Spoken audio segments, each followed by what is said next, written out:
Hey guys, before we start today's episode, just wanted to let you know that there's this podcast we've both been really enjoying. It's called Movie Friends. Definitely check it out. Listen here for their promo. Movie Friends is a film podcast for everyone, where two friends discuss some of the greatest films. Yes, Michelle? Did you rehearse that?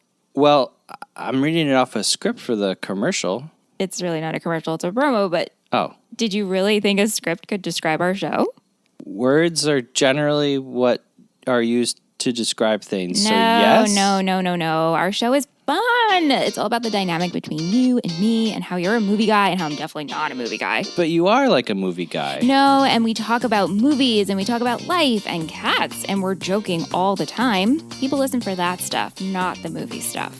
Right, but the movie stuff is like, that's the stuff. Wow, maybe you should have rehearsed this more.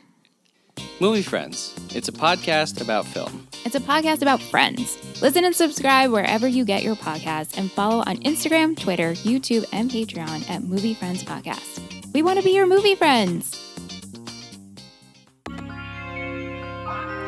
Welcome back to another episode of the Rewind Rewatch Podcast. Welcome. I'm Joel. And I'm Andrene. And we are siblings that are rewatching 90s movies, talking about how much we enjoyed them, maybe how much we didn't enjoy them as much, how well they've aged. And at the end, we will give a rating to the film on a scale from 1 to 5 rewinds. And today, obviously this is a sibling podcast. There's actually three of us. We have a third sibling. Surprise. And our brother Dave is here in town, so we have him on the podcast. So welcome, Dave. Yes. Here I am. How y'all doing? It's good to be here. Yeah. We're doing okay. We're doing great. Yes. Lovely. And with you being in town, we wanted to try to think about, a good movie that we could all watch together. So we selected a good one for today, 1990s Kindergarten Cop. Mm-hmm. Well, before we keep going, we did select this one. We did give Dave the authority to pick what he wanted to pick. Yeah. But in addition to Dave picking this, we also had a request from the viewers. And this request said, Kindergarten Cop, please, oh my God. That was the request. Because what was the other one that we were talking about at first? We're not going to talk about it because it might come out later. Got you. So it might circle back. But yeah, this and one other movie we were kind of going back and forth. And then the listener request came in and we were like, got to go with what they want. Yeah. Sure. Before we even, I guess, get into the whole breakdown, what do you remember about this movie? Before you rewatched it? Nothing at all. I don't remember anything. I remember the party pooper. So who are you, man? Shit! I'm the party pooper. And then I remember him just yelling and pushing everybody around. That's pretty much okay. Oh, that's pretty much all That's how I remember kindergarten too. So that's literally all I remember. That's perfect. So it was like I was watching it for the first time for sure. Oh, yeah. All right. Well, this is gonna be fun then. Yeah. Well, I guess I'll give the honors to you because this is typically how we start the podcast. Is one of us tries to give a 1-sentence summary of the movie. So I'm putting you on the hot seat. Word. So how would you describe Kindergarten Cop in 1 sentence? 1 sentence. I would say it is this goofy undercover cop that is on a quest to find a missing family of some sorts based on this suspect that he's been trying to take down for a couple years. Okay. All right. You got a lot in there. That was kind of descriptive. It was 1 sentence. Yeah, you kept it there. All right. Better than what I've done in the past, though. Yeah, I mean, yeah. And you actually kept going because usually it's one of us starting and then saying, "Wait, no, that's not right." That's true. So that's better than we usually do. So, of course, Kindergarten Cop starring Arnold Schwarzenegger as Detective Kimble.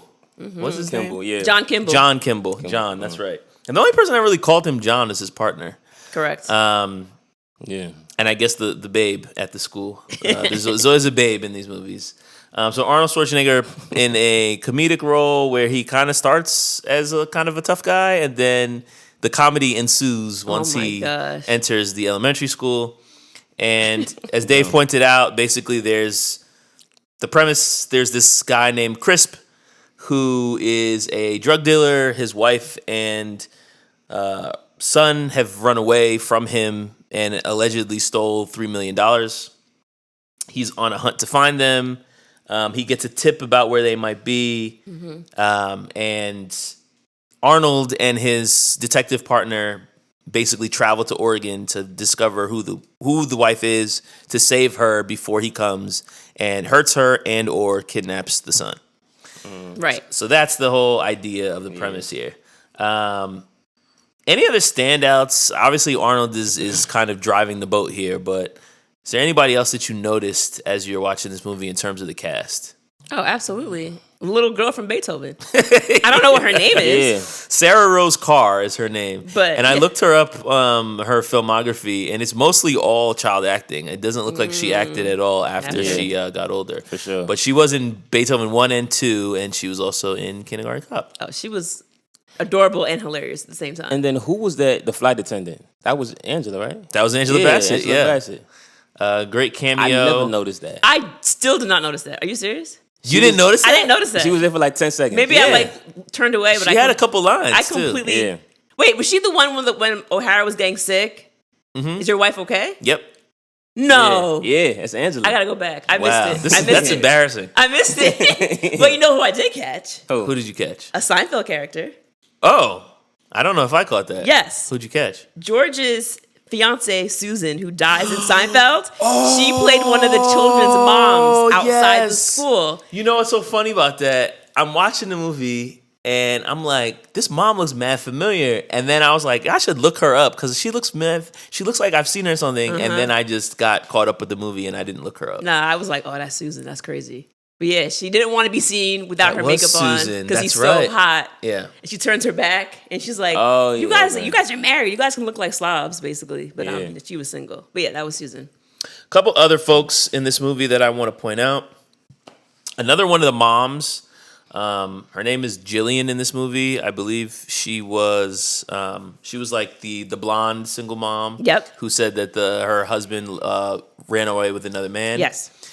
She is the lead in, not the lead, but she's the primary love interest in Raging Bull.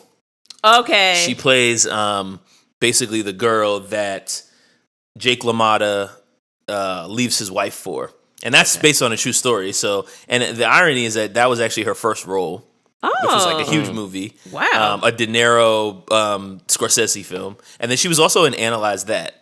Also playing like a mobster's wife or something like that. And it's because I also noticed her because I just watched Raging Bull like a few months ago. So yeah, and I was like, it was right this there. girl looks familiar. And then this is the other one I want to shout out is actually a callback to a movie that we've already watched on this podcast. Stop it. So the guy who plays the police chief. Okay. Did you notice who that was? His name is Richard Portnow, and he plays one of Vince's thugs in Sister Act. No! Yeah. So one of the two thugs. Oh my gosh! Who was basically chasing after Dolores in Sister Act is played by the same guy who is Arnold's cop, Arnold's boss. Right. That's wild. In Kindergarten Cop. That's crazy. So I guess one question that I want to ask you guys before we even start is. Obviously, the premise of this movie is that these detectives have to pretend to be kindergarten teachers and deal with a bunch of 5 and 6-year-olds. Mm-hmm. What, if anything, do you remember from kindergarten? Okay, I'll start. I remember a couple of things. One, I remember losing one of my teeth, eating a gummy bear. It was one of like Looney Tunes gummy bears back in the days. That's classic. I remember the taste of it. The taste of the one that took your tooth out? Sounds like trauma. No, I remember I was eating like this gummy bear and like my tooth was loose and like I like chewed it and like bit it and like bit it out. Like it came out of my mouth. It was the most painless removal of a tooth I've ever had. I remember being like, oh, that was pretty cool. That's all, folks. But I'm sure you meant like about the class, the actual class. No, I mean whatever. That still counts. That's what you remember from kindergarten. That's what you remember from kindergarten. There's nothing wrong with that. But yeah, like I don't really like. I remember like writing with those big old pencils. Were you writing it? I don't know. Yeah, I think you're at least writing your name. Like the fat pencils with the thick lines. I know you're talking about, yeah. So I think I kind of remember like learning that. But paper with the dotted lines. Yeah. This is the lowercase and the uppercase. But I'll tell you what I don't remember is taking a nap. I remember that. That's what I was going to say. I remember taking nap naps. You took naps? Yeah. Oh, we didn't. Mrs. Scobo. Ooh, shout out. Yeah, shout out Miss Scobo. I remember taking naps. I remember snack time. And I remember going outside. That's pretty much it. So nothing about actual... all the good parts. I don't remember anything about learning anything. Sleeping and eating and running around outside. What about you? So my earliest memories is probably my first day of school. Oh, wow. Like, I don't really remember anything before kindergarten. So, like, I remember being kind of sheltered because I didn't go to pre-K. And then the first day of school, I was just like, yo, like, I'm, like, leaving my mom. And I'm about to be here all day. And I was a little, like, tentative. But I don't remember too much about kindergarten except for, like, I remember the initial drop-off. Yeah. And I remember, like, there were some words that I was, like, knew how to spell. And my teacher was like, this is weird. Like, how does this kid know all this stuff? And I remember being able to spell kindergarten. And she was just like, okay. Because none of the other kids in the class knew how to do it. They know how to spell cat. And then I found out, or not, years later, I found this out, that apparently they had gone to mom and basically said, like, hey, like, he's actually, like, advanced and we can probably just put him in first grade. And she said no. Yeah. Because she said, I was already starting young, so I would have been even younger. Yeah. And she was like, I don't think this is going to be good for his socially development. Mm-hmm. Yeah. So she kept me there. And I was like, Mom, I could have had one less year of school. What? She didn't tell me about it until I was in, like, middle school. And then I was like, oh, come on, man. I like how that was like a humble flex. He was like, so I was so smart that on the first day of school, they wanted to bump me up. I really could have went to third grade after It's not really what I was going for. I'm just saying, like, shout out to mom. She taught me how to read. So, like, Nah, that's fine. You don't remember learning anything either. You remember Looney Tunes and you remember nap time. So whatever. It's valid. Screw you guys. All right, so the beginning of the movie is basically right off the bat, we see Arnold and Crisp. What's his name? Cullen Crisp? Yeah, Cullen. Yeah. Cullen Crisp is walking through a mall, and Arnold is looking like a real creep. Oh, my God. Basically following him from the second floor of the mall. He's got, like, a trench coat on. He's got a 5 o'clock shadow. I think he's wearing dark shades. Yeah. He looks mad Etch-a-Sketch. He looks like he's the criminal. Right. Honestly, he looks like we should be watching out for you. And this is where he's basically like, he's following him, and we soon find out that he's going to meet up with this drug addict guy who apparently is one of the guys that Crisp sells drugs to. And he's like, yo, I saw your wife. I was doing this job and I saw her and her son. And he goes to this school, Astoria Elementary School, and they're in Oregon. And he's trying to, like, basically get Crisp to give him money for the information. And he's like...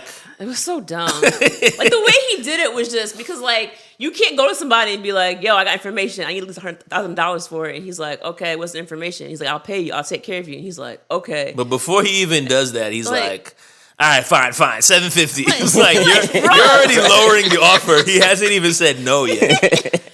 Like, he was mad, tentative, and just, like, jittery. He was not doing it well at all. So, and then he's like, just give me the information. I'll take care of you. Yeah. And then he gives him the information, and then he just kills him. He's like, I'm no dummy. And then he's like, yeah, basically, like, yes, you are. And then he kills him. He's like, you sure about that? Crisp had a very, like, how would you even describe his demeanor? He was just... It was like corny suave. Yeah, he was very cool, calm, and collected. Like, he didn't seem very bothered. Well, towards the end, he got bothered, but for the most part, he wasn't very bothered. He was just kind of like he got bothered. When he went for the manicure, and he was like, "How can I say no to you?" Well, how could anyone say no to that? Manicure, Mr. Crisp? How could I say no to you? Yeah, he was very like, it was like he was trying to give what what my man was giving in Jurassic Park. Oh yeah, he was failing miserably. But like he wasn't giving it, but it was like he was giving like a poor man's version of now I'm forgetting his name. Poor man's version. Malcolm?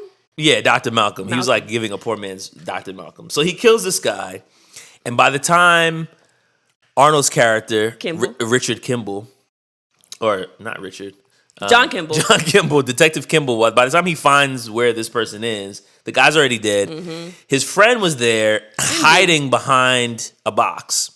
And so he's like, yo, what happened? Was it Crisp? Blah, blah, blah. So basically they have a witness for this murder. He arrests him by pulling a gun on him in a hair salon in the mall. In a crowded hair salon in front of a bunch of people. He just like pulls a gun on him. He's like, you're under arrest. And then a bunch of mall cops show up. They're like, yo, what are you doing? He's like, I'm a police officer, you idiot. It's like, you don't look like one, bro, at all. Also, I should pause here to say that everything in this movie is twice as funny because it's Arnold Schwarzenegger. Absolutely. Yeah, for sure. Absolutely. And it's just like the lines that he has are like actually probably not that funny if it's like Bruce Willis. Right. But because it's Arnold and he has that accent, it just makes it a little bit more funny. Oh man, so this is when he arrests him, and basically they want Cindy to talk about what she saw. Yeah. So they're in the interrogation room, and Cindy is basically like, nah, like I'm not talking. She refuses to do a lineup. She's like, basically screw you guys, because again, like she doesn't trust the cops. Like she deals with drugs, she deals with quote unquote bad people, and she's like, I'm not gonna. Why am I gonna testify for what? Like, no, I'm good. So this is like the part where I start to die laughing. So Cindy like storms out, and basically Kimball's on a mission to get her to testify or to get her to ID Crisp in a lineup. Because without an ID, Crisp has to go. Yeah. So he basically like drives down to where Cindy and a bunch of other drug addicts are like hiding out in some like weird back alley location. It's like real etch and It's sketch. literally like down an alley. Yeah. And just a bunch of people just like sitting around getting high. And it's a bunch of like rough looking people outside, like kind of like blocking the way in. Guard, so he pulls up. They're in LA, I'm assuming. He pulls up. There's a bunch of guys there, and like they're like looking at him, like speaking in Spanish, like, what are you trying to do? And he basically just knocks the guys out. Yeah. And then he pulls out this huge weapon. Like it's like a double barrel shotgun in the middle of the street at 2 p.m. Of the street. It's the middle of the day, too. And he's like talking about like, oh, excuse me, I've got to introduce myself, and I love my car or something. And they're like, yeah, take good care of it. Yeah. And so he turns around like with this huge shotty, and he basically just starts blasting his way to find where Cindy is. Like this scene, I was laughing so hard, I started having a coughing fit. Because I was like, bro, what is happening? He just starts like, cha-ching, pow, cha-ching, pow, like just blasting. And I'm like, you're a police officer. Like, you're just walking guns blazing. He's a rogue cop. He plays by his own rules. Out of control. I think the funny thing about this movie, too, is the fact that it's like two different movies. It's like the way that this movie starts and then the way the movie is at like the 1 hour mark is like, it's like two different genres almost. Yeah, you're right. Yeah. You're right. And then the way the movie ends is like, what is going on? Like, it's crazy. Obviously, we'll get to this later when we talk about like things that didn't age well. Oh, there's so many. I was wondering about this whole situation with Kimble and the witness. Oh, God, it was so creepy. It's like, bro. It's so creepy. Like, the way that he shows... First of all... Is he just like guessing that she's there because that's where junkies go? Yeah. Maybe. But then like he shows up with reckless abandon and there's really nothing stopping him from just getting killed because he doesn't know what he's walking into. Right. There are guys there with guns. He has no partner. None of them can shoot apparently because they're all missing him by a mile. Yeah. And then he's this huge guy. Like he's huge. How do you miss him? He's the hugest man in LA. Like he's in the world. He's the hugest man in LA. And then he's just like they're all missing him. And then he's just like he takes one shot and like the whole side of the room just disappears. Right. Boom. They jump off the couch. Yeah. I was like, God, this gun. He's a bazooka or something? What's and happening? somehow Cindy's still sitting there, despite all of this. Yeah. She doesn't run away. There was one guy next to her who was just kind of sitting there, and then at one point Kimble says like he looks at him and says like, "You're gonna go," and he's like, "All right, man," and then he runs away. He said, "Can I sit down?" He's like, "Oh yeah, whatever you want." But everybody else was just like, "Nah, this guy's crazy." But you're right. Like I don't know why more people didn't just shoot back, but then when he sits down. That was mad creepy. What did he say? I'm gonna be there with you. Yeah. I'm gonna follow you wherever you go, or something like that. Yes. He said he basically said, "Yeah, like I'm going to continue to follow you until you testify." It's like you're openly stalking a witness. I don't think this is how police are supposed to operate. I don't feel like this is good detective work.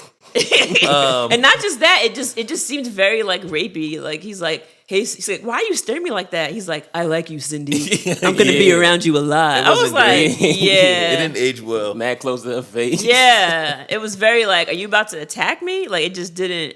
Well, yeah, I mean, he basically intimidated her into testifying because it's like, okay, I'm scared that I might get killed from this drug dealer, but now I'm also scared that this detective I don't know what he's gonna do. Right. It could be worse. At this point. Yeah, that was a hot mess. So yeah, that definitely didn't age well for me. But then she goes in, she IDs him. She's like, "Yeah, that's the guy." And so they're able to at least, hold him now. They're gonna have a trial. And so they're like, okay, well, so then basically Kimble gets set up with a partner, O'Hara, and their job is to go out to Oregon, try to find Crisp's ex-wife and son, because apparently there's supposed to be some money that she allegedly stole from him.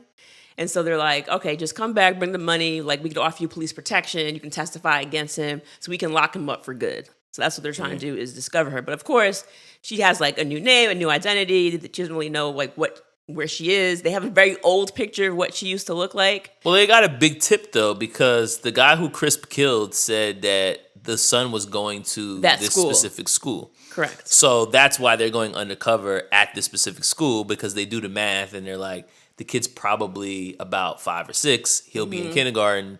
So if you go in as the kindergarten teacher, you can kind of like figure out who it is. Right. And then O'Hara has a history of being a teacher prior to joining the force. So they were like, this is perfect. You guys can be a married couple. She's a new teacher.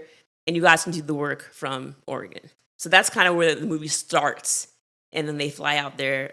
So anything to talk about as far as like on the flight over there? Was there anything that stood out? Other than Angela Bassett. Right. Well, apparently not to me, but.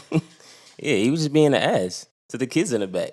You thought he was being an ass? I think he was ODing. I mean, they were So just what happened? They were being wild, so they were sitting down, and then these kids have like these little toy trucks. They keep rolling on the back of his seat, and they keep knocking him, so every time he's talking, he keeps going up. He's like, "Hey," and then she's trying to calm him down, and then eventually he turns around and threatens to snap the kid in half with the pencil, essentially.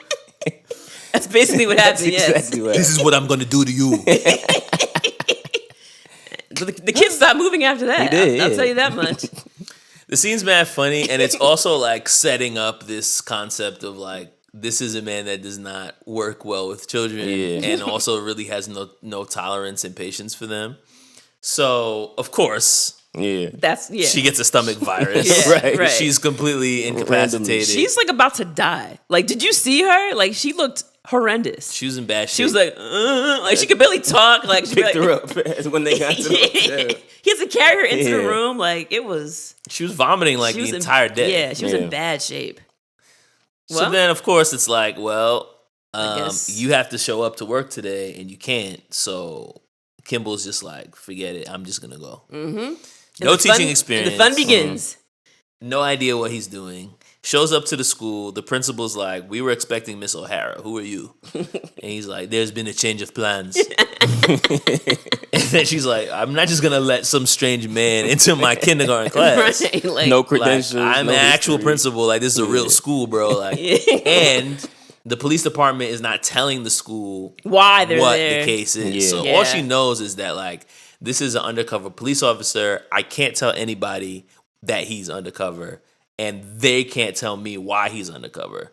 And so she's worried about the safety of her students. And she's like, bro, like, if I get any inkling that this isn't working out, you're out.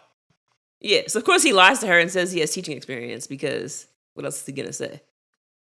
So now we get to the part where he's like physically in the classroom. Well, before we even get there, because I do also want to point out like the opening 15 to 20 minutes of this movie, I have like a very, very vague memory of all this. I feel like a lot of the like setting up the plot, you forgot? I didn't actually remember. Like the whole like the $3 million that's missing. Yeah, I didn't remember that. Like I didn't really remember much of this. I just, because especially watching this movie as a kid, it's like you kind of like ignore all the adult parts, right?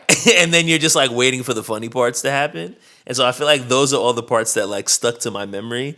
But when he gets to the school and she takes him to the kindergarten class to like introduce him to the kids, I'm wondering like, why was there no adult in the room before they showed up? Yeah. I ain't even noticed that. That's like crazy. The kids are just in the classroom by themselves. They were just by themselves the entire morning until playing she's patty like, cake and... all right, I guess I can introduce you to the kids now.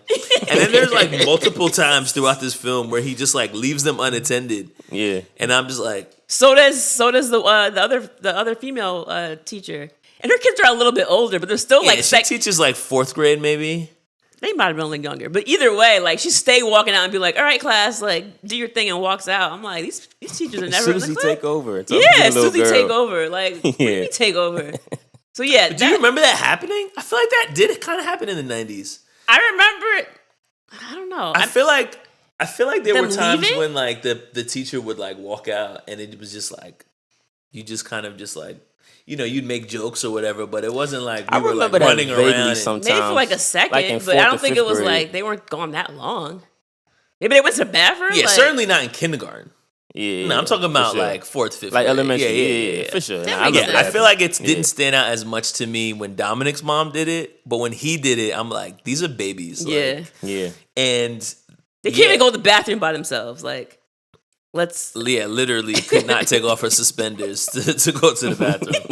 I need to go to the bathroom and I can't get these things off. I get someone to help you.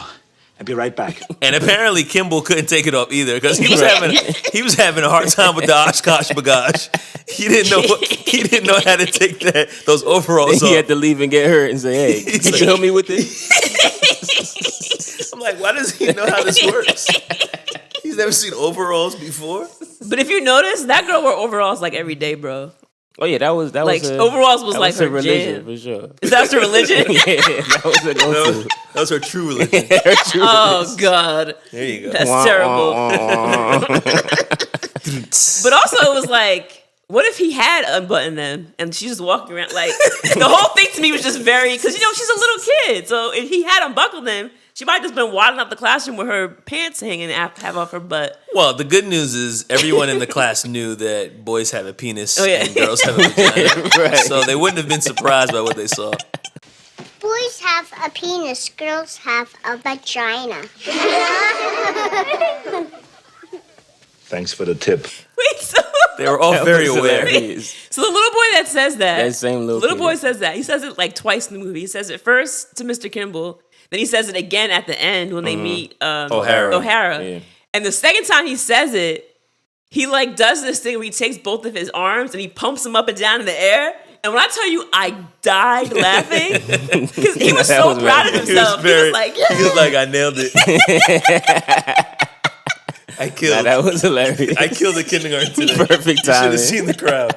right, he's definitely a class clown. That kid. Yeah, for sure.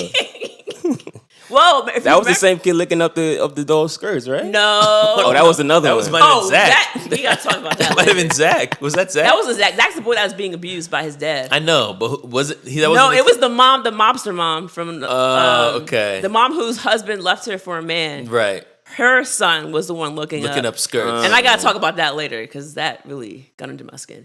But what I wanted to say was, Dave, what parts with the kids stood out for you, or like made you either made you laugh or made you question something you didn't see before?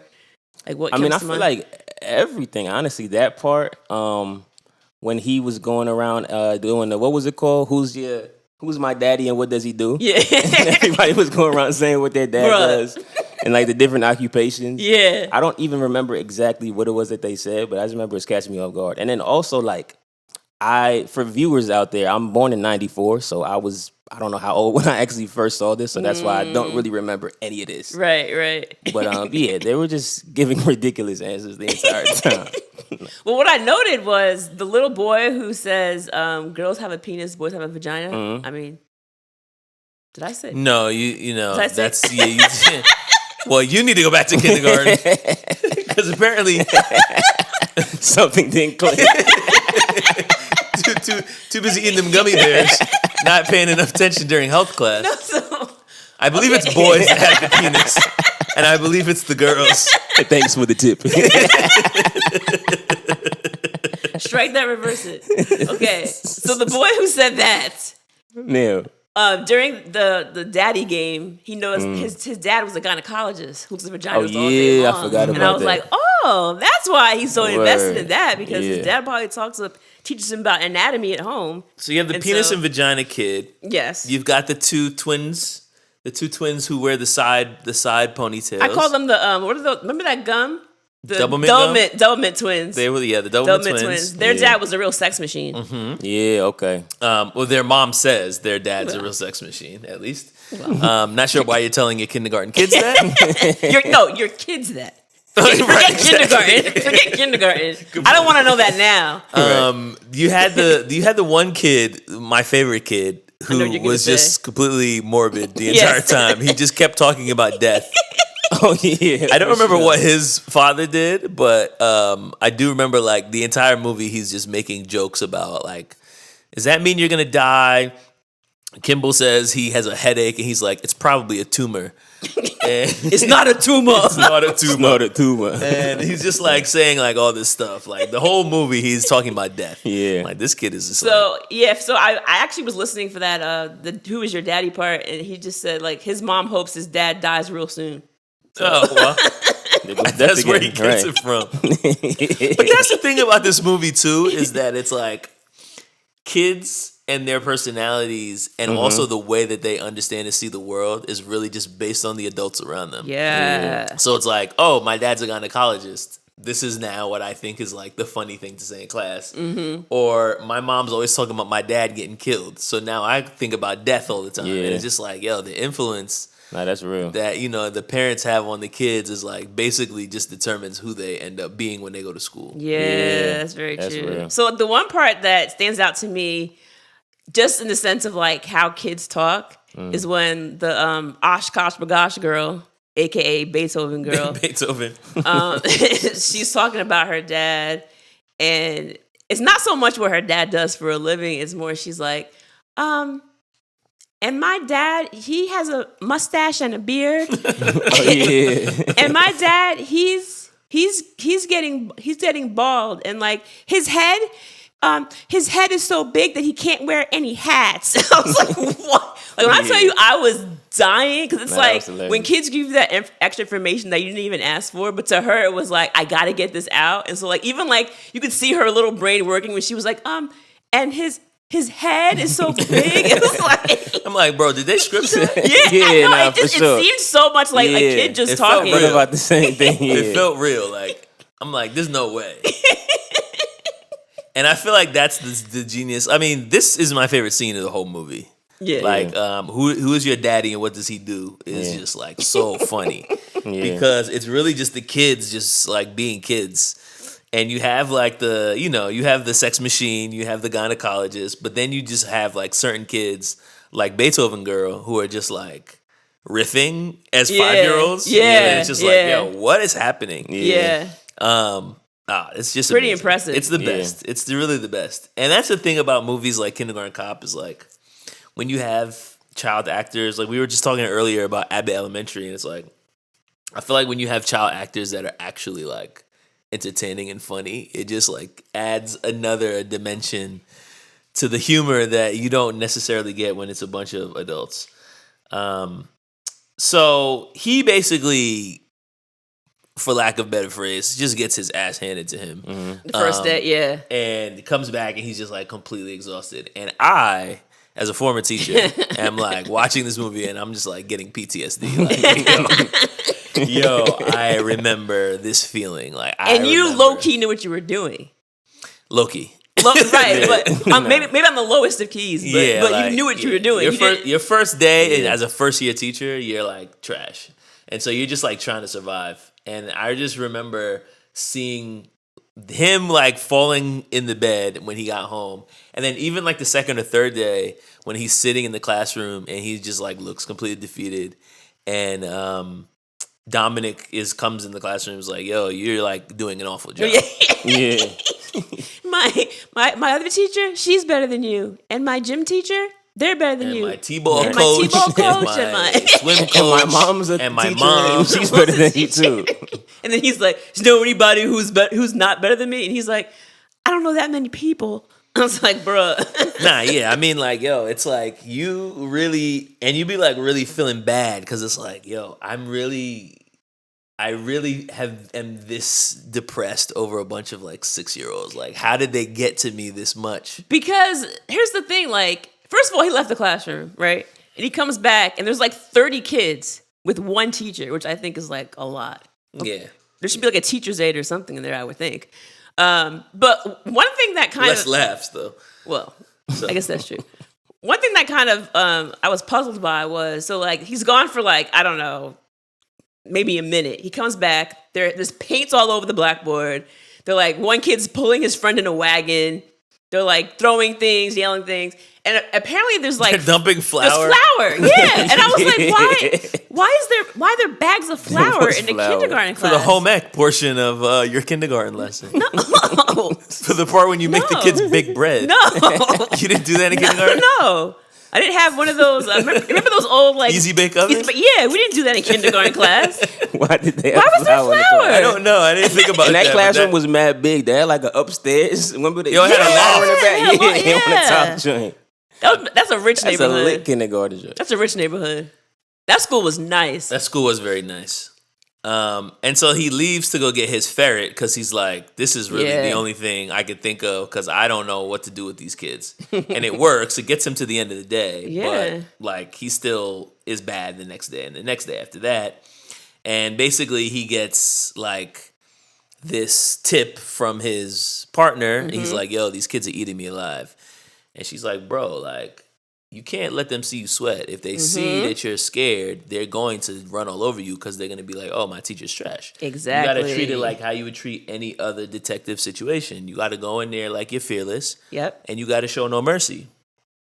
And then he comes up with this genius idea of police school. Police school. What are your thoughts on police school, Dave? Police school was it's goofy first off. But it worked. That's the thing. I feel like going back to what you were saying, like when you understand that there's a certain level of like discipline or showing something that they are not used to, but then having some sort of ground rules. And he had a whistle. So I think that helped a lot. Yeah.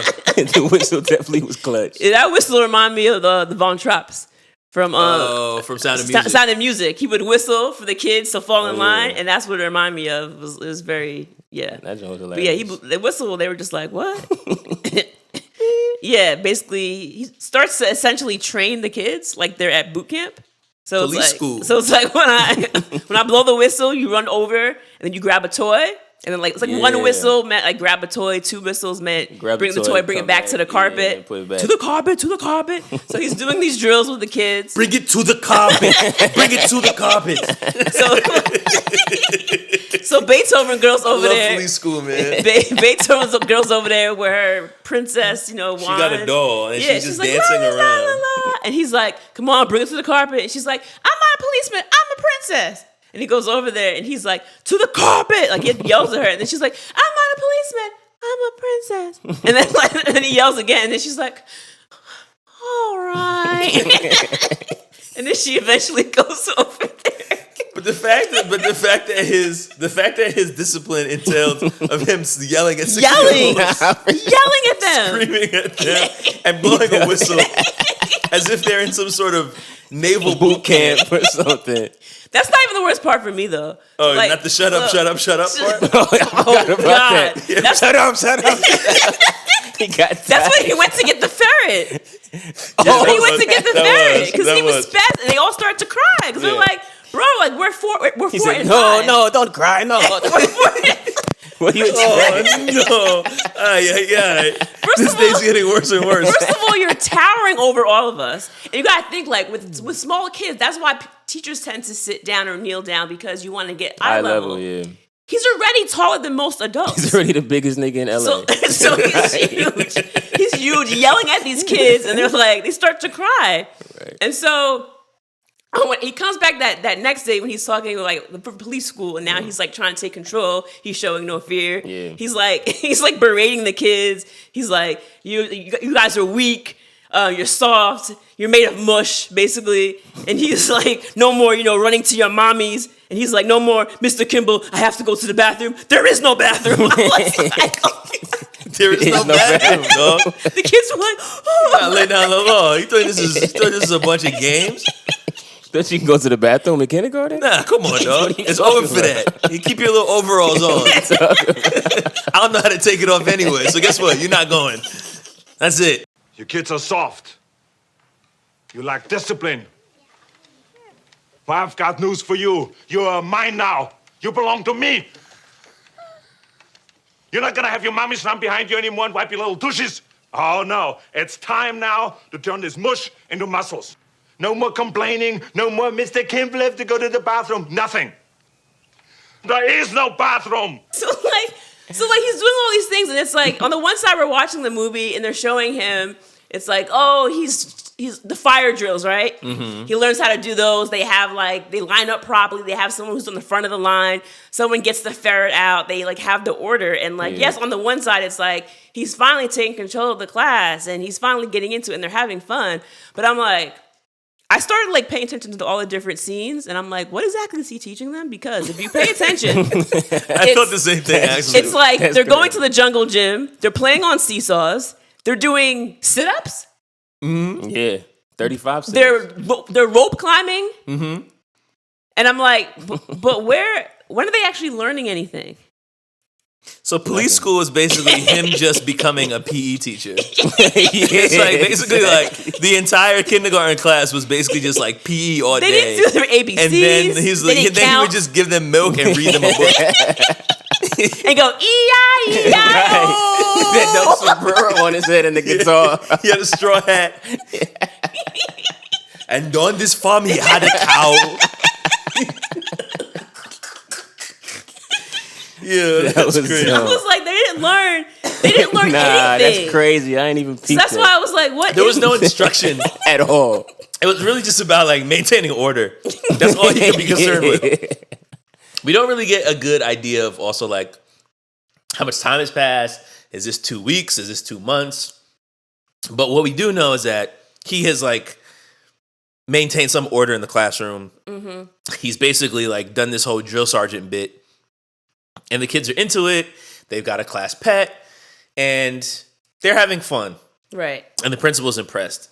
But we have to remember that the main point of all this is him trying to identify which one of these kids could be Kimble's son. Right. And basically make sure that he identifies them. Yeah. So obviously, I feel because I've seen this movie so many times, it's hard for me to pull back and think about how I would view this movie for the first time. But since you don't remember the movie, what were your thoughts about who was the kid? Did you think it was this person or just what were your thoughts about? I had who no the kid clue. Was? I think that was one thing that I liked because I couldn't tell the whole time. Yeah. At one point I thought it was the shorty that came in and almost seemed like she was trying to talk to him. The blonde lady. Yeah, the blonde lady that was talking about her son. Yes. At one point I thought it was her, but then I thought it was a little girl. And then there was this one kid going back to the who's my daddy and what does he do? I think he was just my dad had a divorce with my mom or something like that. Mm-hmm. Yeah. And that theme kept coming up. So I think they actually did a good job of doing that because I didn't think it was what's his son's name? I didn't think it was Dominic the whole time. So who I thought was a nice red herring was Zach. Mm-hmm. Zach was the boy who was being abused by his dad. Remember Kimble found the red mark behind his neck. Yeah, okay. And after school, he was trying to talk to the mom. He's running out. And she kept peeling off. Yeah, he's like, Mrs. Sullivan, Mrs. Sullivan. And she just like peels out. So it was very sus because it was like, bro, like something's wrong with your son. He's obviously being abused at home. Either you're doing it or you're covering up for your husband doing it. Yeah. Well, you also got to remember that when they first get there, I don't remember if this was a part of like the police information or if he figures this out when he's talking to Dominic's mom, whose name I don't remember at all. But I feel like they say at some point in the film that like this is a part of like this is a small town where there's a lot of like single parents. Mm-hmm. So it's not like you're coming into a situation where like a bunch of your kids have two parents at home and then it's like, oh, it's obviously going to be this kid. Right. It's like, oh, a bunch of them are just living with their mom. Right. And a bunch of them don't know their fathers or their fathers live somewhere else. So it's like there's a bunch of options. Yeah. And that's probably why she moved there, because she wouldn't stand out. Yeah, her name is Rachel, by the way. Rachel, that's right. So, of course, Rachel also works at the school, which is like very serendipitous. Wait, can we please talk about the first time Rachel and Mr. Kimble meet in the hallway? Because that was so much. Like, so basically, Kimble is sitting outside getting ready to meet the principal to introduce himself as the new, teacher. It's undercover. Mm-hmm. And Rachel's outside talking to one of her students who apparently is upset because one of his classmates poisoned his hamster. Right. And she's kneeling, that's right. She's kneeling down talking to him, and then she looks over and sees Kimble, and Kimble looks at her, and she's like giving like this look. And I was like, bro, y'all just met and y'all are doing all this eye flirting. They haven't even met yet. There was so much flirting going on with their eyes. It was just like a look and like a look away and then a smile and a lingering look. I was like, these people, like, y'all, what's happening here? It's pretty ridiculous. And I was like, because I also noticed this, and especially after they met and they started to talk, and I'm like, there's no way two teachers would be openly flirting this much in a school. And granted, in front of the kids. When you're working in a school, like, teachers mess around. Your teachers probably messed around when you was in elementary school. You didn't know about it, and you're not supposed to know about it. But, you are supposed to be low about it. You're supposed to be secretive. Open. You're definitely not supposed to be doing it in front of the students. And if anything, you're probably not even flirting in front of your colleagues because you're trying to keep it under wraps. But they were like very openly flirting. Oh my gosh. Like, in the middle of the classroom. In the middle of the hallway in the classroom. Yeah. Not to mention the last scene. Good God. So this is when they are supposed to go to dinner after O'Hara gets rid of her stomach bug. And then they run into Dominic and his mom, Rachel. Mm-hmm. They end up sitting down together. O'Hara pretends to be Kimble's sister, so she's putting on an Austrian accent the entire time. Which is terrible. And she's like, yo, I'm the love doctor. Like, I'm about to hook you up with this woman. And then he's like, what are you talking about? Yeah. I just want to find out information. He's like, yo, you trying to pretend for me, bro? Like I know you like her. I can tell that you like this woman. Yeah. And she is like very clearly flirting with Kimble. Like she's not trying to hide her intentions at all. Yeah. But I wonder about this whole concept. Like, you're an undercover police officer and you're pretending to be a teacher, and now you're like going on dates with one of your colleagues. Is this a good idea or a bad idea? I think it's a terrible idea, honestly. Why is it a terrible idea? I feel like because it could blow your cover, but then also it's like, why are you getting involved in a situation? Because you know that the goal is to essentially bring that back to where it is that you're coming from. So it was just terrible, in my opinion. I think it was dumb. There's a conflict of interest because, like, you got to do your job, right? And so now you're way too invested. And, of course, when you're too close to a situation, that's when a lot of people end up making bad decisions. That's why a lot of times you don't want someone you know operating on you or someone you know representing you in court, because it's like, if you're too close, it's just not necessarily good for you to do that. Not to mention, this is like, so you have this guy, Dominic. So now we know that, it happens later on, but eventually at some point he gets out because Cindy ends up ODing on drugs. And she doesn't just OD. Well, yeah, it was planted. It was planted. Crisp's mom is a big part of this movie because she's basically his like co-conspirator in this whole thing to like find her grandson so that they can kidnap him. I don't know. This whole plan is really stupid. This plan is bad, and it gets worse as the movie. She wants to raise her grandson. That's it. Yes. That's it. So the whole plan is like, yo, we're going to find where they are so that we can grab him and then like live our lives. I don't understand exactly what the plan is after that.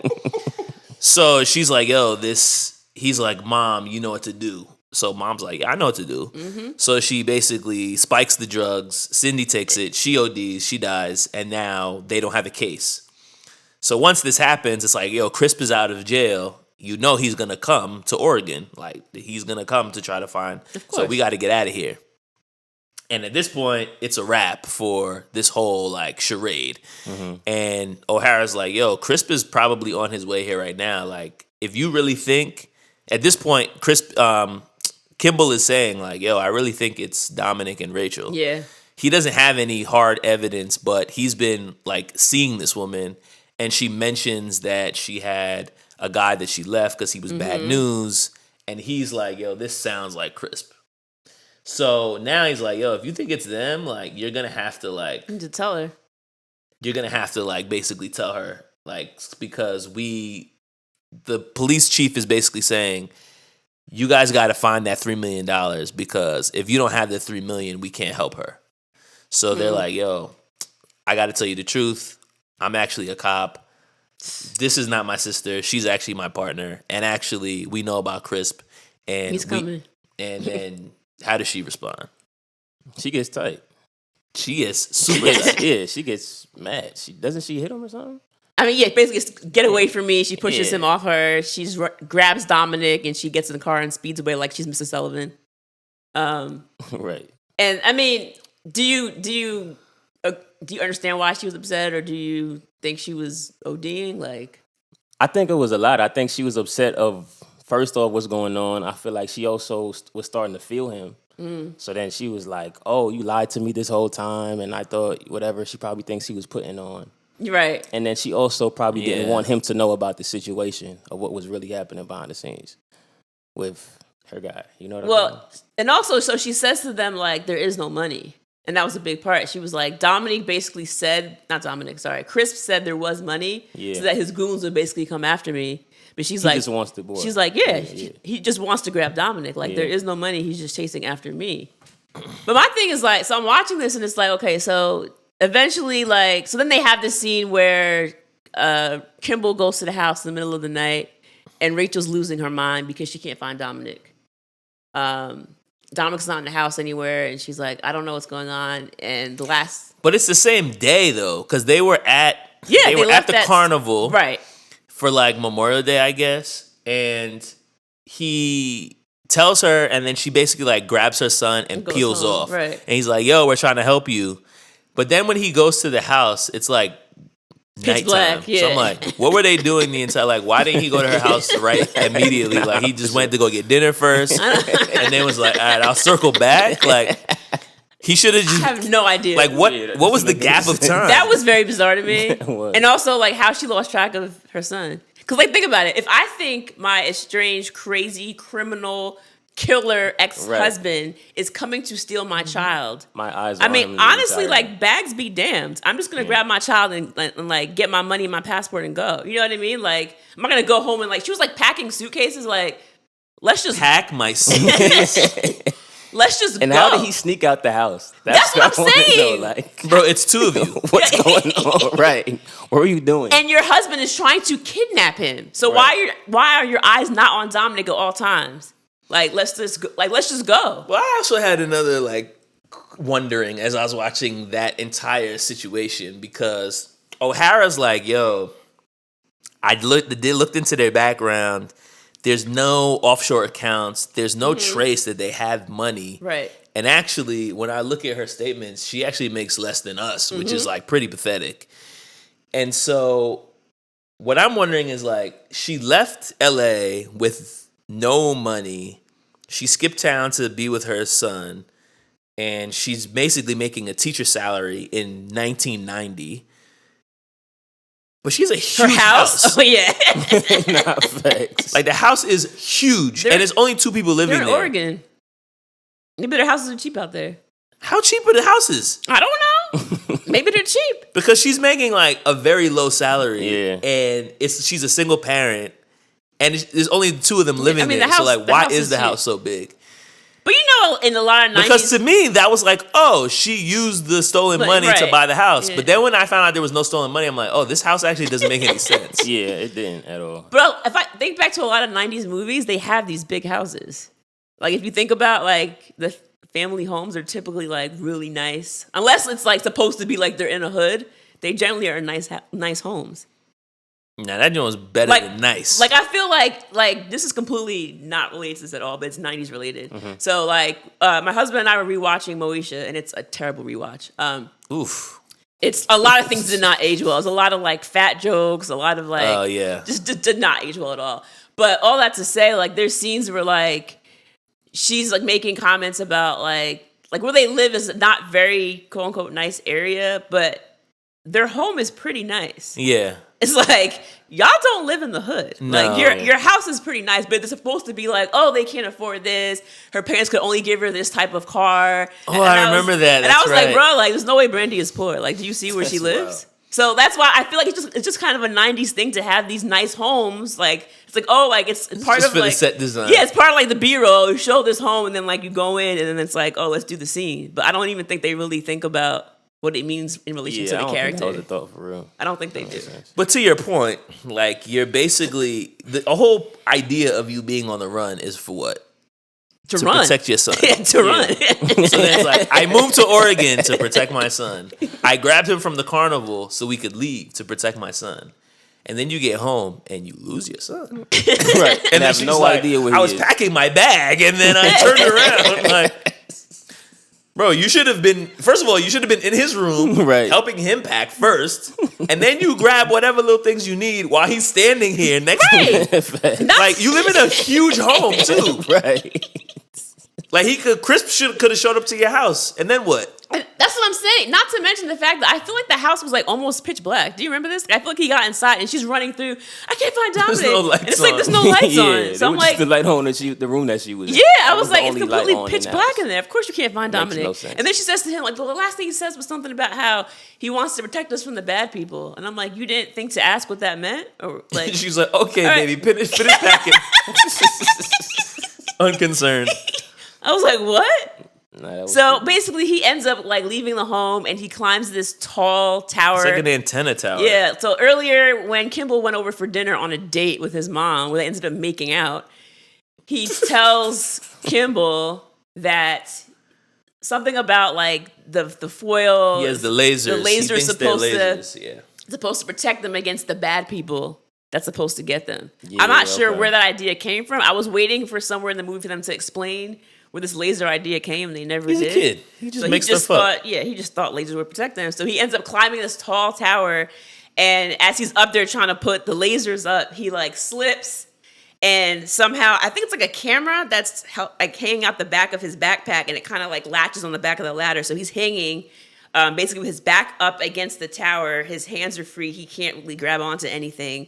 And so we're like, oh no, he might fall. What's going to happen? And Kimble has to climb up there. He gets him down safely. Everything's okay. And then the next part bothers me because they get him down. It's like, oh, he's safe. And then they just tuck him into bed.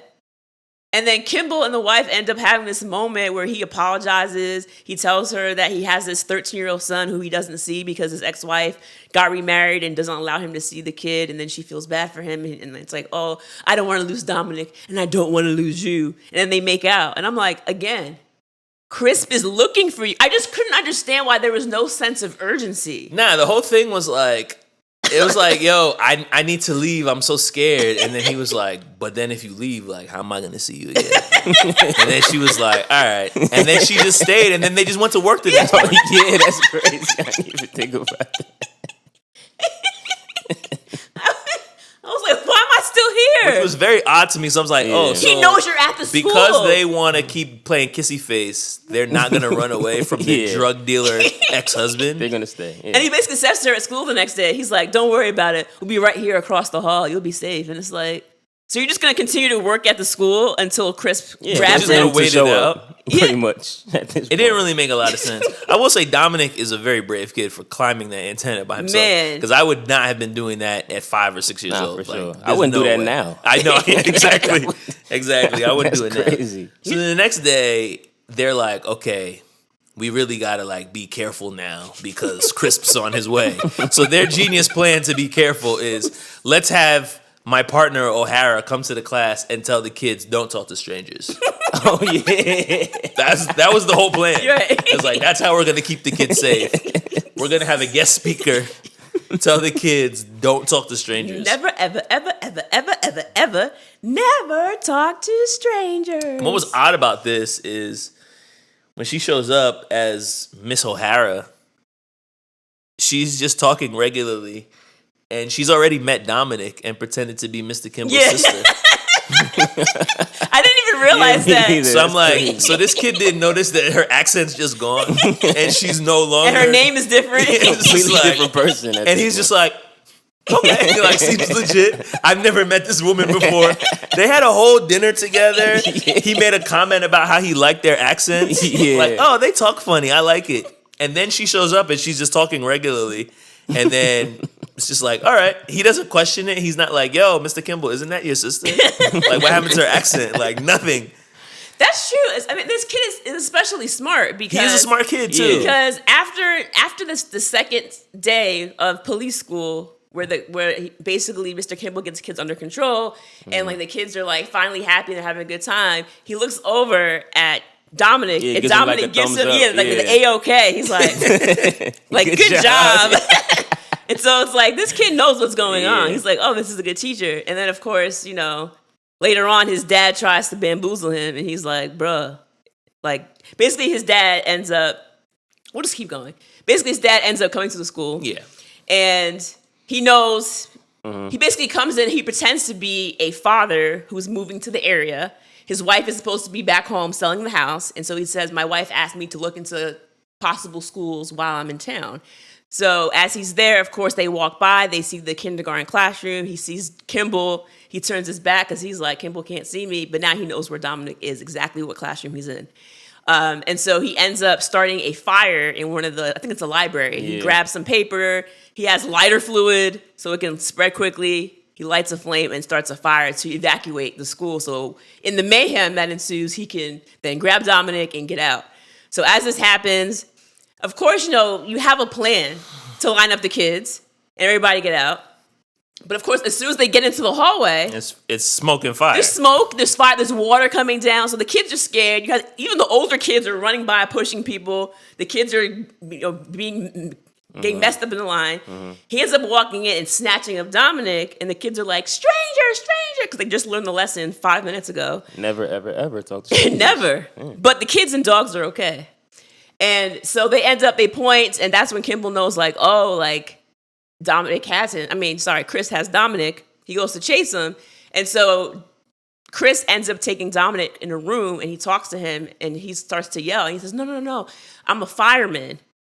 And so I'm here to save you. And so Dominic looks at him for a second, and he's like, where's your hat? He's like, what? And he's like, you said you're a fireman, so, like, where's your fireman's hat? And where's your where's your stuff? And he's like, oh, my boy is so smart. At age 6, I can't even fool my own boy. I can't lie to him. He's too smart. He's too smart. He's too smart. He's like, oh, Dominic, I'm sorry. My boy. I'm no jerk fireman. I'm like, why is the fireman a jerk? He did say that. I'm no jerk fireman. I'm your father, Dominic. And the way he was talking in the scene just had me, I was dying. Like, just like the inflection in his voice. I'm going to tell you something, Dominic. It's going to be hard for you to understand, but you got to believe me. I'm your father, Dominic. Your father. Don't you recognize me? No. Sure you do. It's me. Don't you remember? Twinkle, twinkle, little star. Look. See? We have the same kind of hands. Don't you remember? I'm your father. I'm your father. Look, we have the same hands. What does that mean? They're both white? I was like, they both have white hands. It's like, what was he supposed to see in this adult man who he's never seen before in his life. He's like, oh, well, I guess your hand looks like mine. I don't even know what that means. And they look nothing alike. Like, he has black hair, he has light brown hair, their eye color is different. They look nothing alike. They don't look anything He's alike. like, bro, you're not my dad's in France. Dominic, no, that's what your mother told you. Yeah, he's getting tight. I'm not in France, I'm right here. All right, so let me ask you this because, and of course, like, none of us are criminals. We're not bad guys. We're not kidnappers. I mean, I'm an attorney, so clearly I'm not a criminal. Well, legal criminal. Me and Dave, anyway. If you were Crisp, let's put yourself in this criminal's shoes. You're going to a strange city to find your son to try to get him to come back home with you and basically take him away from the mother. How would you approach this situation? Like, what would you try to do to convince this boy that he wants to go with you instead of staying here? Just to be clear, so you want us to figure out how we would kidnap our child? Yes. Okay. Yes. Dave? If I'm trying to kidnap my child, Wait, I gotta put out a disclaimer here. For the record, no, I said none of us are criminals. Okay, this is a hypothetical. This is a hypothetical. If you were Crisp, okay. If you were a creep, okay. I feel like the first thing obviously would show a picture of me and your mom, so that way you can be like, this is somebody that your mother knows me. Yeah. I'm a trusted individual. Yeah, or like a wedding picture or something like that. I don't know if they were married. They were married. That's what I'm saying. Yeah, something like that. I would do the old friend of your parent trick. You know, the good old. That's the good old kidnapping trick. Well, if you listen to enough, the tried and true friend of your parent trick. If you listen to enough podcasts, works like a charm. If you listen to enough true crime podcasts and things of that nature, you'll they'll say things like, "Oh, your parent got into a car accident and they asked me to pick you up from school," or like something happened, like, "Oh, like the fire, right?" Mm-hmm. He could have come up with something where like, "Oh, your mother said in the event of an emergency to come with me and blah blah blah." You know what I'm saying? Like he could have at least said something to gain his trust a little bit, rather than just snatching him up and covering his mouth and running away. Like that's not how you gain trust. What would you do? I mean, so that's why I asked the question, because I feel like there are ways to do bad things, and I feel like his plan was just awful. It was terrible. terrible. It was the worst plan, and he's supposed to be like this mastermind criminal that Detective Kimble has been chasing for 4 years. He hasn't been able to lock this guy up. So it's like, this guy's he's allegedly pretty savvy. Yeah. He knows how to cut corners. He knows how to commit crimes without ending up in prison. But I feel like this whole plan was just so bad. Like, he basically grabs him, runs away with him, and he runs up the stairs of a burning building, which again, no sense at all. Because your mother's waiting outside with a car. Right. So why don't you run out like a back door? That's what I'm saying. To go to the car. Direction. That's number one. That too. Number two, even if you get away, this kid is like, I don't know you and you're a creep. Right. So the whole situation is going to be basically like him trying to yell, trying to run away. Yeah. And I'm like, yo, not only does he kidnap this boy, he does the whole hands bit. Mm-hmm. And then when Rachel shows up, he finds him. They get into a screaming match. He punches her. Oh, yeah. In the locker room. So he punches the mother. Mm-hmm. And then when Kimble shows up, what does he do? Do you remember? He pulls a gun on his son. He pulls a gun on his son. And he's like, Kimble, if you get any closer, I swear. He's like, I'm losing it. Yeah. I'm losing it. Do something. So I'm like, oh my God. Like, poor Dominic. Dominic is not going to want to go home with you after this. Right. Like, what's the end game? How is this the plan? It's like, for sure. All right, I got you. I punched your mom in the face and I just killed your kindergarten teacher. Let's go home. I'll explain later. It'll all make sense. I did it for you. Dominic, I'm your father. Trust me, Dominic. We've got the same hands. Dominic is going to be like spending the next 20 years in therapy. Oh, for sure. After that ridiculous scenario where he saw a man get murdered. Yeah. He got a gun pulled on him when he's 6 years old. Forgot about that, bro. And then he punched his mom in the face and she fell out. It was a whole thing. Yeah, that's bad. That's ridiculous. Bad. That's ridiculous. I want to talk about his mom, the grandma. Yeah, we haven't talked about her enough. Because she clearly is like the mastermind behind everything in the sense that, I mean, I think she's the only character that can control him. Like, as far as like, she went to the pharmacy when she was buying all these like vitamins and medications for Dominic.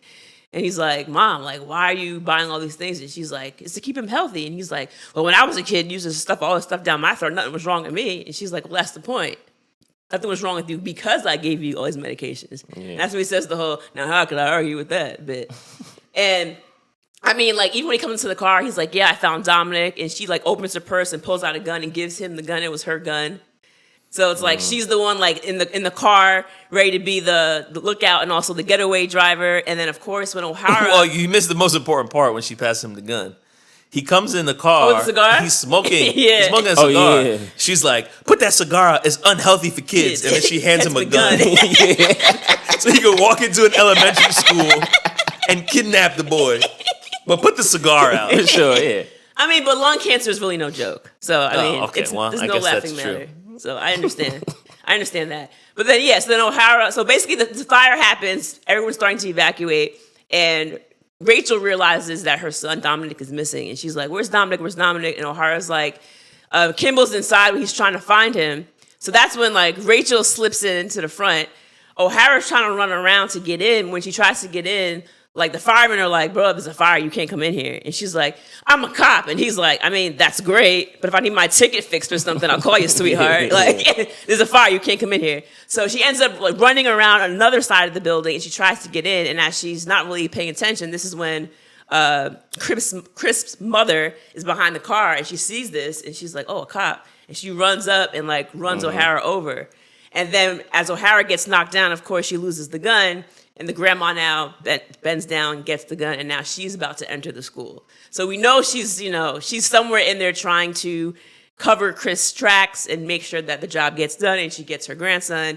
And her character, it's like you hate her, but it's like she was so poised. Again, like she's wearing like pearls and, high heels. Yeah, heels. And like a bag of she's money. wearing like a fascinator hat. Like she's just out here looking like dressed to the nines, like looking like money. But she's a criminal. But like she's probably been doing this life for her whole she was entire very life. calm and collected with everything. Yeah. World approach. She probably put Crisp on to the criminal lifestyle in the first place. For sure. So a few things. Obviously, we get to the end. They are able to kill Crisp. They lock the mom up, and Mr. Kimble, I guess, decides to stay in Oregon to be with Rachel, and we end the movie on a freeze frame kiss, which is 90s. Which is, I think, our third or fourth movie so far that ends in a freeze frame kiss. Wow. So this is right up the 90s. Before we get to our what's in age? Well, yeah, I guess we can do what didn't age well. Is there anything that stood out for you as like this doesn't play as well in 2024? I feel like couple things. First off, when they went back to the alley when Kimble initially is looking for Cindy. Yeah. And the first thing we see is that Spanish dude with the girl, and he like slaps her and knocks her on the ground. Oh, that's right. Oh, yeah. That was like the first 15, 20 minutes. And that happens a couple times. And then going back to Crisp, punching her in the mouth. I feel like, what was another thing?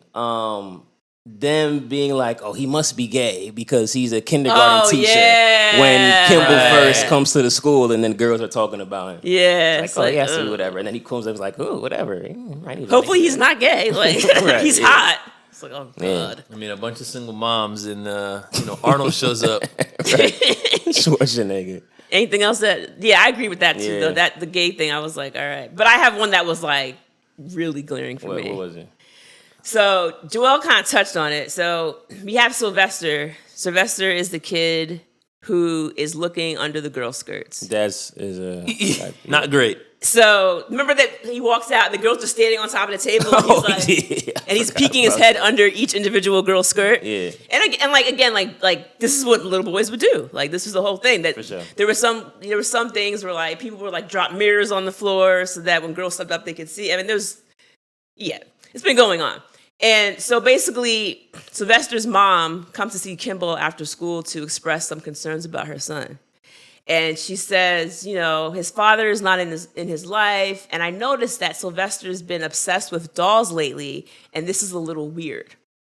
So I'm like, And then Kimble's like, oh, well, I can explain that. Well, see, Sylvester, he uses the dolls to look up girls' skirts. And the mom says, oh, well, that's a relief. And I was like, what?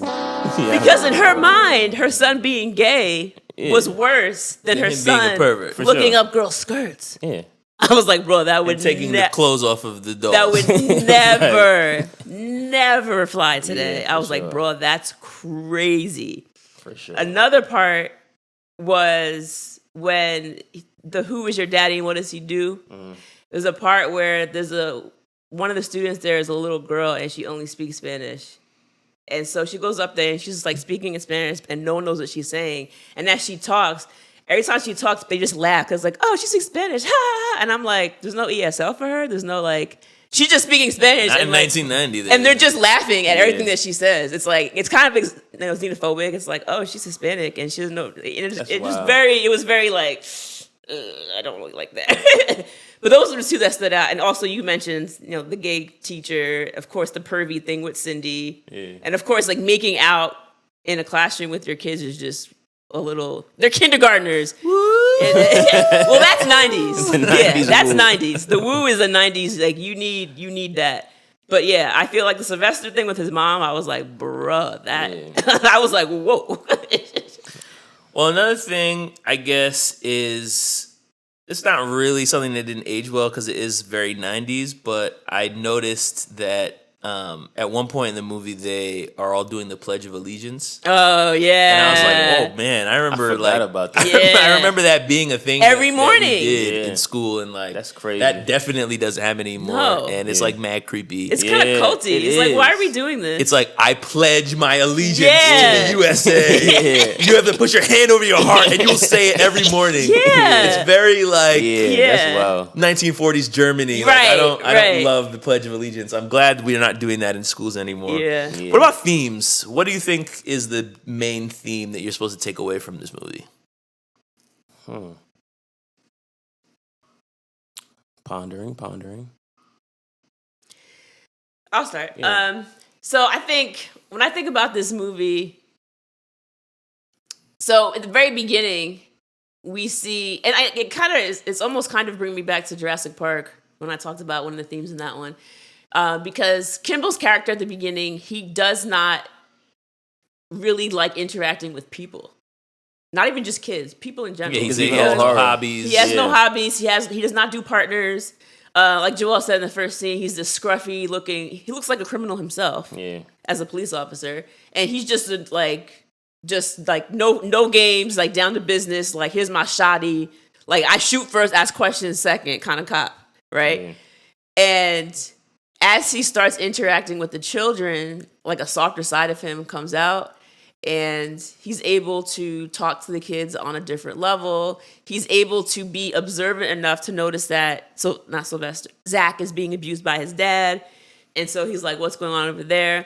And even when he realizes that Zach could not possibly be the missing kid because his father was present, he still cared enough, to beat the dad's behind. To punch him out in front of all the kids. Maybe that wasn't the best move, but it's kind of I'm pressing charges. It's like, bro, he's going to press charges because you just beat him up. Assault. He beat him to a pulp and said, I'm pressing charges. It's like, how are you pressing charges? Hey, man. It's Kimble. It's Arnold law. He can do it. Arnold law. The law of Arnold. But I think as people, you can still evolve because it's like he comes in as this hard-nosed cop, no nonsense. But then by the end of it, think about it, like he falls in love. Now he wants to be a father to Dominic. He said, I already lost my son. Like that's already over. That's done. He's like, let me try again with this new kid. But I love his mom. I love Dominic too. He's younger anyway. I can start over. My son's 13. What am I going to do with him? This kid's 5. Way better. Way better, way easier. Way better. I got way more years. So he basically wants to start over with this new family and also it's not even just the fact that now he's also able to be open to raising a kid, right? And dating. It's even the friendship with O'Hara, because O'Hara now invites him to her wedding, and he's like, what for the world? He's smiling more. He was like, Kimble was not smiling for the first, I don't know, 30 minutes of the movie. Eyes. He had them shades on all the time. Yeah. Like, he didn't smile for the first 30 minutes of the movie, and towards the end, it's like he's a much softer, happier, more well-rounded human. And so I think overall it was just like the idea of being open to change. And even though he was an adult, he was still able to change. You know what I mean? Like, he was I don't know how old he was, like 30s, 40s, whatever. He's a grown man. But after this experience, he learned so much from being around the children that it kind of made him a more well-rounded person, and he was able to evolve. That's a good message. That's a good theme. Yeah, that's pretty good. Time to do our rewinds. Okay. We feel good. Who wants to kick us off? Can I just do like a real quick fun fact? You know I like to do that. So for some reason the Goonies keep coming up. So Astoria Elementary School, which is the school in the movie, so it is actually filmed in Astoria, Oregon, and the school building is located just a few blocks from the Goonies' house that's also in Astoria. Huh. A few blocks away. All right. The measured out distance is like less than 2 miles. Something like that. It's super close. Right. For the role of Jim Kimble, there are a number of different actors that were offered the role. I'm just going to mention two. One was Bill Murray, and the other was Patrick Swayze. Okay. Swayze, I can see like the build. Like I could kind of see Swayze pulling off that look. I feel like Bill Murray would have been like a funnier, like it wouldn't have been. He wouldn't have been as intimidating. Right? Especially at the beginning of the movie, right? It would have been more, just comedy goofy. All the way through. Yeah, it would have been more. I can't deal with these kids, right? But I don't see him playing like a hard-nosed detective. Correct. And then for the role of Crisp, Dominic, I'm your father. Christian Slater was considered for the role after after the director saw him in Heathers. Yeah, that makes sense. I can see that working out. You can see that. And then of course they said that for the kids they had like more than 2,000 children audition for just the 30 roles. But that most of the kids in the classroom were actually non-actors that grew up in Southern California. These kids just killed it on the audition. Yeah, they really casted like an entire classroom. Yeah, which is crazy. That's what I loved about it. Even when I was watching the final, like the closing credits, and they like listed like 20, 30 kids, and I was like, I don't even remember like this many kids having lines, but they still like took the time to like cast all of those roles, even though some of them didn't have any speaking parts. So that was interesting. It made it more realistic. Yeah. Rather than like you watch like sitcoms or things and it's like there's 8 people in this classroom, you know what I'm saying? But here it was like, oh, there's actually 30 kids in here. Like I could see how this would be completely unmanageable for someone who's on the police force. Yeah. So that made sense. Okay. That's what I got. So Dave, do you want to start with your rating? Yeah, what do you have? 1 to 5, right? 1 to 5. Yep. I'm gonna give it a 3.5. 3.5. Okay. Reasoning? I give it a 3.5. I think it was funny. It was entertaining. But is this something that I would actually go back and watch? Probably not. And I don't feel like I would suggest this to somebody else to like go watch Kindergarten Cop, just because I don't think that the message and the premise was that deep for me. But it's personally funny and entertaining. So I give it a 3.5. And I think there was a couple of holes that like didn't quite make sense to me, going back to like thinking about the house or just like the ending. It kind of was like, all right, now we're just, I guess, going to stay here. And it's cool, but it's not something that I feel like I would go back and revisit for real. You're right, because it's kind of, at the end, it's like, so is he now just going to go back to teaching kindergarten? Maybe. Probably. Yeah, probably. He's good at it. Oh. And he found He's good love. at teaching gym, but I mean, I don't think the kids actually learned. Police school, baby. They did learn, our, what was it? What's that? I'm supposed to say Our Father. That's not what they learned. The Gettysburg Address is what they learned. Oh, yeah. So he did teach them that. But yeah. But yeah, I give it 3.5. Okay. That's solid. I usually try to like think of my rating beforehand, so I'm not coming up with it while we record. I obviously did not do that this week. I mean, I'm going higher than Dave for sure, and probably the nostalgia factor has something to do with it. Yeah. That makes sense. But I feel like this is a movie that like every time I watch it, I laugh. Yeah. I've watched this movie at least 10 times in my life. And I feel like I'm getting older and I'm still watching this movie and still finding it funny. It's also interesting because like even as I was watching the movie, my girlfriend comes in towards the end and like the whole part where they're like fighting in the boys' locker room and people are getting shot. Yeah. And she sits down and she's like, "Is this a kid's movie?" And I was like, kind of, but not really. Like it's PG-13. It's kind of like a movie that's posing as a kid's movie, but it isn't really for kids. Like it just has a lot of kids in it.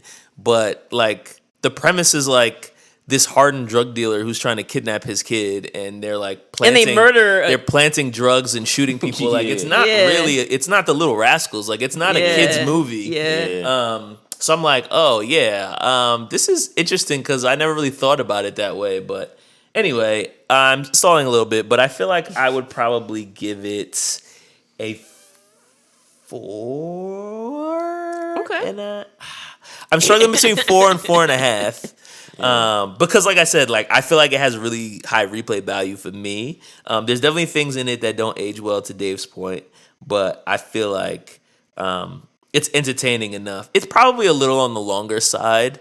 So from that perspective, I'll settle on 4. 4 rewinds. Okay. I actually am where you were. I was going between the 4 and the 4.5, but I gotta do the 4.5. I mean, when I tell you, I laughed until I coughed. Like I could not stop laughing. I was like, yo, this movie, like there were so many parts, like from the very, very beginning of the movie, okay? Yeah. When we see that he's all scruffy and he's following Crisp in the mall, I'm talking like 2 minutes into the movie. He starts to like trail him. Crisp is walking faster. He's trying to run. And he's on the escalator and he pushes this woman. Said, "Excuse me." And she turns around and she's like, "Shithead." And I was like, ah! And this is PG-13 and she's saying that like the first 3 minutes of the movie. I was like, bruh, like, but I was dying. Like I could not stop laughing.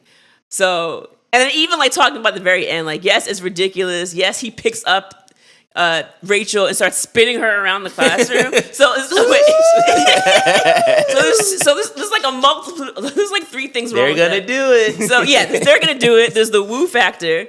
There's the fact that Kimble just came out of the hospital, right? And that's right. Oh, I forgot. Oh, he comes in with crutches, right? No. I know you're about to say. That was dumb. He's wearing a suit jacket and slacks. But the cast is over his slacks. And I'm like, wait, what? They had to make sure we saw it. I'm like, that's not how a cast works. They had to make sure we saw the cast. I'm like, that's not how a cast works. And now that I'm thinking about that, it brings me back to when he's in the hospital and O'Hara and her fiance, who's a complete klutz, comes in. It's a very 90s thing where like the leg is up and it's like, whoa, and he has to like knock down part of the bed. Spilling and then you have to spill food. And of course, like in the 90s, if your leg is up, someone has to either press the button for the bed. So you like your bed is going up and down, or someone has to pull a string so your leg moves and it's like, I'm in pain. Or you got to slam someone's leg into a door. Like, it's very... So I was like, okay, this is a 90s thing, I get it. But yeah, he walks in with a cast over his slacks. And then at the very end, right before the freeze frame, he's spinning her around. He's giving her the kiss. And the teacher that's in the classroom is laughing and clapping. And I'm like, why are you, like, why is she tilting her head and clapping? Like, she has no idea who these people are. And also, if I'm her, I'm going to be like, so am I done teaching? am I getting paid? To be here or not? Am I getting paid? Like, what's happening? Well, remember, Mr. Kimble was supposed to show up as a sub for the actual teacher who was a 25-year veteran who went on vacation. Right. So I guess they just gave her paid leave until they closed the case, and then she was supposed to come back and retake over the classroom. But then he said Mr. Kimball's back. So yeah, they didn't really. So what I'm confused about is you just spent the past 5 minutes talking about all these hoes, and you're like 4.5. She's like, I got to give it a 4.5. Just because she laughed. And here's why. That's why. Because it was funny there. Because it was so funny. So that trumps everything else. Yes. Listen, this is a kid's movie, okay? I don't know about that. I don't know if this is a kid's movie. It's a kid's... We watched it as kids. We watched it as children. I was going to ask y'all that. How old were y'all if y'all remember when y'all first saw that kid. movie? I remember watching it and dying laughing. I don't remember how old I was, but yeah, I was in elementary school for sure. Yeah. Word. And you're like, oh, look, these kids. The kids are obviously younger than us, but like maybe by like 4 or 5 years. Like we weren't like 16. Y'all were like 9 or something. Yeah, we were kids watching it. Word. So it's like... Watching it back now, though, I don't feel like this is a kid's movie. Either way, all I can say is it's hilarious. Like, I don't know what else you want me to say. Like, yes. I don't know what else you want to say. You're saying a lot. Because it's just so... Because even with the holes, I'm watching it, and I'm seeing the holes, and I'm just crying, because I'm like, this doesn't make any sense, but I'm laughing. Great holes. But I'm enjoying it so much. I'm enjoying it. So I guess I'll say this. For the comedic factor, 4.5. For sure. But if I'm just talking about like plot holes and all that, then it probably would be closer to a 3.5. Because like it's like there's things in here that don't really make sense. But like for enjoyability, like bruh, if it's next week and I'm flipping through and I see Kindergarten Cop, guess who's stopping? And I feel like to Joel's point, that nostalgia is a lot of it too. Like the fact that y'all saw it when y'all were 9 and y'all saw it 10 times. Yeah. So I can imagine. This was like literally my first time watching it at 29. So and you're like, I don't get it. You know what I mean? Like, this is okay? Yeah, you know what I'm saying? And we were like, Dave, this is amazing. Yeah, what's up with this crisp guy? No, but it was cool though. Yeah. I enjoyed it. Same hands. Well, it was a pleasure having you on the pod. Yes. We gotta do this again. Sure, maybe with a movie that you like better than a 3.5. For sure. It was fire though. I enjoyed it. We'll figure it out. And keep those requests coming in. Yes. Like we always say, we can follow us on social media at RR90spod. Send us emails at rewatch1990s@gmail. And we will continue to look through and use the recommendations that we receive. Keep them coming. All right, signing off.